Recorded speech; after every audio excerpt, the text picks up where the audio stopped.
ప్రకాశం జిల్లాలో ఆర్టీసీ కార్మిక పరిషత్తును బలోపేతం చేసేందుకు జిల్లా వ్యాప్తంగా నూతన కమిటీలను ఏర్పాటు చేస్తున్నామని రాష్ట్ర అధ్యక్షుడు శేషగిరి అన్నారు. తెలుగుదేశం పార్టీ కార్యాలయంలో జరిగిన ఆర్టీసీ కార్మిక పరిషత్ జనరల్ బాడీ సమావేశంలో ఆయన ప్రసంగించారు. జిల్లాలో కార్మిక పరిషత్ కమిటీలు వేసి అక్కడక్కడ ఇబ్బందులు ఉన్నాయని, వాటన్నింటినీ సరిచేసి కొత్త కార్యవర్గాన్ని ఎన్నుకునేందుకు సభ్యత్వాన్ని నమోదు చేసుకునేందుకు పర్యటన చేస్తున్నట్లు తెలిపారు. State president B Haribabu, district president MR Balu, district secretary NV Seshaiah, CH Venkateswarlu తదితరులు పాల్గొన్నారు.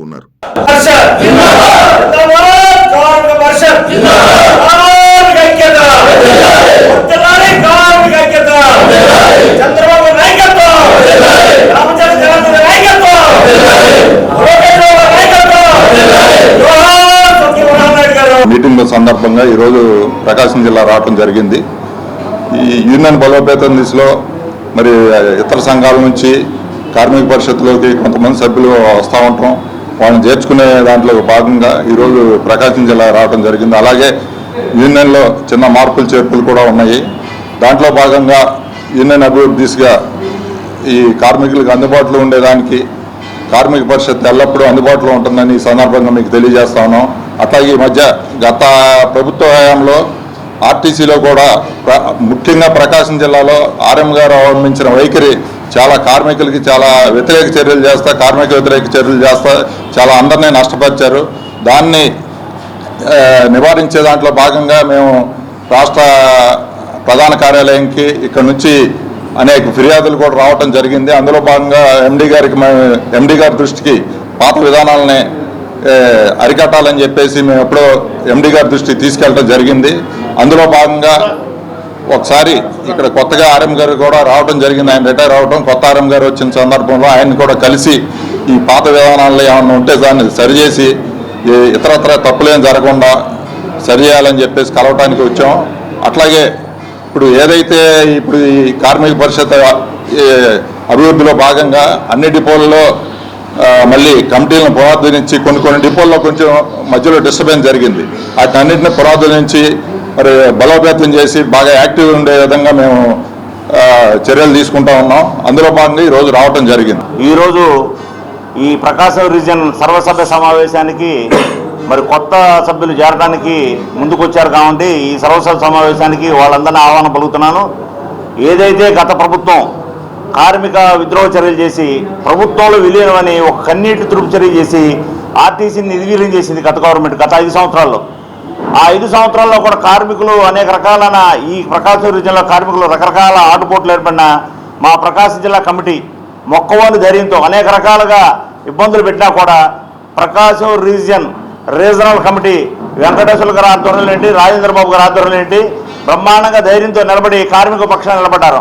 కొంతమంది కార్మికులు జారిపోయిన ఆఫీసర్లు అంటకాగిన అధికార పార్టీ, ఆ రోజుల్లో అధికార పార్టీ ఏ పార్టీ అయితే వైఎస్ఆర్సీపీ ఉందో ఆ పార్టీకి అంటకాగిన ఒక సుధాకర్ బాబు ట్రాన్స్పోర్ట్ లాగానే ఈ ప్రకాశం రీజియన్ చేసి ఆయన ఇష్టానుసారంగా చేసి కార్మిక ద్రోహిగా అతను చేయడం జరిగింది. మరి ఇప్పుడు కొత్తగా ఆర్ఎం గారు రావడం జరిగింది. ఆ సమస్యలన్నీ కూడా ఈ కార్మికులు ఏ కష్టాలు పడ్డారో ఆ కష్టాలన్నీ కూడా ఉన్న కార్మికుల సమక్షంలో ఈరోజు కొత్త ఆర్ఎం గారిని కలిసి వారికి వినతించడం జరుగుతుంది. అట్లాగే అక్రమ ఓడీలు కూడా కొన్ని జరిగినాయి. ఆ ఓడీలు కూడా ఈరోజు ఈ ఆర్ఎం గారి దృష్టికి తీసుకొచ్చి ఈ సమస్యలను పరిష్కరించే వరకు మరి ఈ ప్రకాశం రీజియన్లో కార్మికుల పక్షాన్ని నిలబడి కార్మిక పరిషత్ అండగా ఉంటుందని పాత్రికేయ మిత్రుల ద్వారా మా యాజమాన్యాన్ని తెలియపరుస్తున్నా. ఈ యొక్క జిల్లా కమిటీ సమావేశం ముఖ్య ఉద్దేశం ఏంటంటే ప్రకాశం జిల్లాలో అపరిష్కృతంగా సమస్యలన్నీ పెండింగ్లో ఉన్నాయి. పోయిన ఆర్ఎం గారు 3 సంవత్సరాలు పనిచేసినా ఒక అప్పీలు చూడలేదు, ఒక కేసు ఇవ్వలేదు, ఒక లిఫ్ట్ ఇవ్వలేదు, ఎవరికి ఏం పని చేయలేదు. ఎన్ని యూనియన్లకు కూడా చాలా ఇబ్బందికర పరిస్థితిలో ఒంటెత్తి పోకూడదు నడిచిపోయాడు. అనేక పర్యాలు మా యూనియన్ ద్వారా ఆయనకి ఎన్ని సమస్యలు రిప్రజెంటేషన్ ఇచ్చినా మెమరాండం ఇచ్చినా పరిష్కారం చేయకుండా పెండింగ్ పెట్టి పోతూ తాత్కాలికంగా 2-3 యూనియన్లకి ఏదన్నా కానీ లాస్ట్ నైట్ టైంలో 6 గంటలకు ఆర్డర్లు ఇచ్చి వెళ్ళాడు. అవి అక్రమ ఆర్డర్లని మేము అనుకుంటున్నాం. అవి ఎట్టు ఇచ్చిందనేది ఆయనకే తెలియాలా, ఇచ్చిన వాళ్ళకి తెలియాలా. కాబట్టి ఈ సమస్య మీద కూడా మేము చాలాసార్లు మెమరాండం ఇచ్చినాం. మేము కూడా ఆయన మీద చాలా బాయ్కట్ చేసినాం, అన్ని ధర్నాలు చేసినాం, కానీ ప్రయోజనం లేకపోయింది. అలాగే ఏంటంటే ఆర్టీసీని ప్రభుత్వం విలీనం చేసి కార్మికులు చాలా ఇబ్బంది పడ్డాం. గత 5 ఏళ్ళ నుంచి డిఏలు లేవు, ఎన్కాష్మెంట్ లేవు, రావాల్సిన బకాయిలు లేవు, 2017 ఆర్పిఎస్ అరియర్స్ అట్లా ఉన్నాయి. చాలా పెండింగ్ సమస్యలు ఉన్నాయి. వాటిని కూడా మా రాష్ట్ర కమిటీ ద్వారా ఈ ప్రభుత్వంలో మన ప్రభుత్వానికి ముఖ్యమంత్రి గారికి కానీ ట్రాన్స్పోర్ట్ మినిస్టర్ గారికి ఎండీ ద్వారా ఈ సమస్యలన్నీ తెలియపరిచి కార్మికులు రావాల్సిన బకాయిల గురించి కానీ డిఏల గురించి కానీ ఇప్పుడు 3-4 డిఏలు పెండింగ్లో ఉన్నాయి. అవి కూడా ఏదైనా వచ్చి ఏర్పడిస్తే కార్మికులు ఎదురు చూస్తున్నారు చాలా బాధగా. ఎందుకంటే మన గవర్నమెంట్ వచ్చింది ఏదో న్యాయం జరిగిద్దని ప్రతి ఒక్కరు ఎదురు చూస్తున్నారు. దాన్ని గౌరవ ముఖ్యమంత్రి ద్వారా తెలియపరుస్తూ మీడియా మిత్రుల ద్వారా ఏదైనా 2-3 డిఏలు ఉగాది సందర్భంగా ప్రకటిస్తారని ఆశిస్తున్నాము. ఏదో 1-2 డిఏలు ఇచ్చి కార్మికులు కానీ ఉద్యోగస్తులను సంతృప్తి పరచాలని ముఖ్యంగా మేము మీ ద్వారా తెలియపరుస్తున్నాం. అలాగే యూనియన్ కూడా కొత్త సభ్యులు వస్తున్నారు. కమిటీలో మార్పులు చేర్పులు కొత్త యువరక్తాన్ని చేర్చుకోవాలని మేము ఉద్దేశంతో ఉన్నాం. అదొకటి. కొత్తగా ఈ ఒంగోలు అక్రమ ఓడీలు ఉన్నాయి. దాదాపు 40 పైన ఇచ్చున్నాడు. డిఎం ద్వారా ఇని రీజనల్ మేనేజర్ ద్వారా ఇని అవి ఎవరికి ఇస్తున్నారు ఎట్లా ఇస్తున్నారో ఎవరికి తెలియదు. అక్రమ ఓడీలు పనిష్మెంట్లు కనీసం కొత్తగా ప్రమోషన్లు ఇచ్చి కొంతమంది తీసుకుంటే కొంత స్టాఫ్ భారం తగ్గిద్ది. ప్రమోషన్లు ఆగిపోయండి. ప్రమోషన్ పైనుంచి ఆర్డర్ వచ్చింది, ఇంతవరకు దాని మీద నోటిఫికేషన్ చేయలే ఆర్ఎం గారు. సరే కొత్తగా వచ్చాడు కాబట్టి మళ్ళీ ఏమైనా ఇస్తాడని ఎదురు చూస్తున్నాం. అలాగే ఏంటంటే ఇప్పుడు అక్రమ ఓడీలు రద్దు చేసి కొత్తగా ప్రమోషన్లు ఇస్తే కొంతమందికి పైకి పోయే ఇసులుబాటు ఉంది. కాబట్టి మా యూనియన్ ద్వారా మీ మీడియా మిత్రుల ద్వారా తెలియజేస్తూ త్వరలోనే ప్రమోషన్లు ఇచ్చి సమస్య పరిష్కారం చేస్తారని మేము మీ ద్వారా తెలియపరుస్తున్నాము. కాబట్టి ఈ జిల్లాని యూనియన్ని బలోపేతం చేయడానికి మిగతా కమిటీ సభ్యులు మా కొత్తగా ఎన్నుకోబోయేవాళ్ళు కానీ పాతలు కానీ అందరూ యూనియన్ బలోపేతం చేయడానికి అహర్నిశలు పనిచేసేదానికి మేము సంసిద్ధంగా ఉన్నామని మేము తెలియపరుస్తున్నాం. మా సమస్యలు ఏంటంటే మేము తెలుగుదేశం అనుబంధంలో ఉన్నాం టీఎన్టీసీకి. మా బాధలు కూడా ఏంటంటే మన పార్టీ మన యూనియన్ చెప్పుకోవడానికి కొంచెం బాధపడుతున్నాం.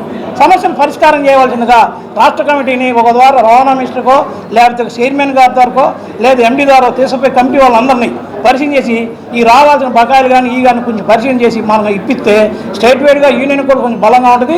ప్రభుత్వానికి కొంచెం కార్మికుల్లో కానీ ఎంప్లాయీస్లో కానీ కొంచెం మంచి పేరు వస్తుందని ఆశిస్తూ నాకు ఈ అవకాశం ఇచ్చిన ముందు అధ్యక్షుల వారికి మీకు నా యొక్క ధన్యవాదాలు తెలుపుకుంటూ సెలవు తీసుకుంటున్నాను. ఇప్పుడు మా రీజనల్ సెక్రటరీ గారు చెప్పిన ఇప్పుడు అక్రమ ఓడీలు అంటే జనరల్గా ఏదైనా ఆరోగ్యం బాగోపోతేనో లేకపోతే ఇంకా వేరే ఏదన్నా ఫిజికల్గా అన్ఫిట్ అయ్యి కొంచెం అనారోగ్య పరిస్థితులు ఉంటే వాళ్ళకి జనరల్గా ఏదైనా ప్లాట్ఫామ్ డ్యూటీస్ కానీ లేకపోతే ఇంకా ఏదైనా ఓడి అవుట్ ఆఫ్ డిజిగ్నేషన్ డ్యూటీస్ ఏదైనా ఇస్తారు.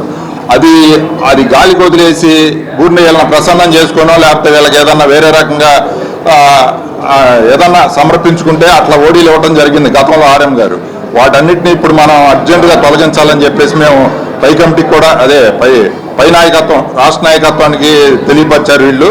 దాంట్లో భాగంగానే మేనేజింగ్ డైరెక్టర్ గారికి కూడా మేము దీనికి రిప్రజెంటేషన్ ఇవ్వడం జరిగింది. దాని మీద ఇప్పుడు కొత్తగా ఆర్ఎం గారికి డైరెక్షన్ ఇస్తామని చెప్పారు. దాని గురించి కూడా ఆర్ఎం గారిని కలిసి మేము వివరిస్తామండి. అది ముఖ్యంగా ఓడీల మీద కొంచెం మీరు కూడా మీడియా వాళ్ళు కూడా కొంచెం హైలైట్ చేసి ఏదైతే ఒక ప్రామాణికం లేకుండా ఓడీలు ఇచ్చారో వాటిని అర్జెంటుగా తొలగించాలని చెప్పేసి మేము మీ ద్వారా కూడా తెలియజేస్తాం.